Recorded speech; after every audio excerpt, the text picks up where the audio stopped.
Ini kisah tentang Syekh Nawawi Al-Bantani, ulama besar asal Indonesia yang terkenal wara dan ilmunya mendunia. Beliau pengarang kitab Nasaih Al-Ibad. Tapi di balik kesalehannya, beliau punya selera humor yang khas.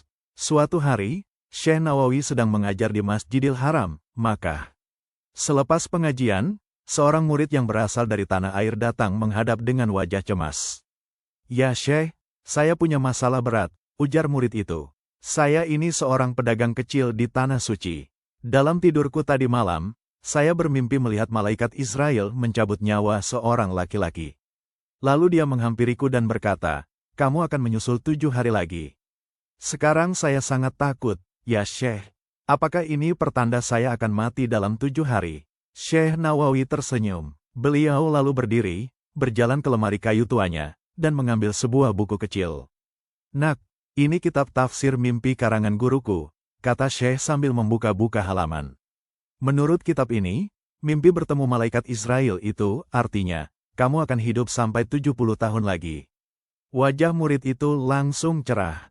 "Benarkah, Syekh?" "Alhamdulillah." Namun tiba-tiba Syekh Nawawi menutup buku dan tertawa kecil.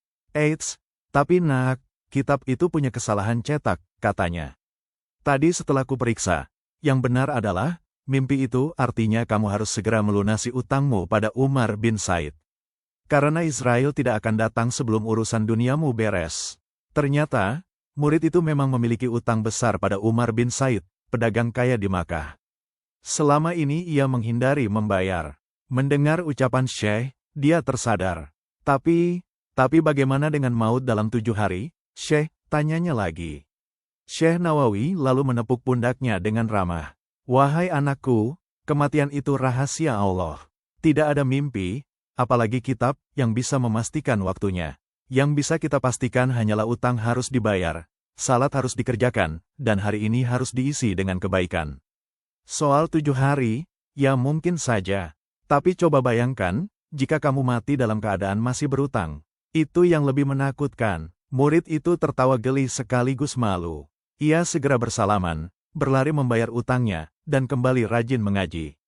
Pesan Syekh Nawawi, saleh itu tidak harus tegang dan murung. Justru dengan humor yang santun, sebuah nasihat bisa meresap tanpa membuat orang sakit hati.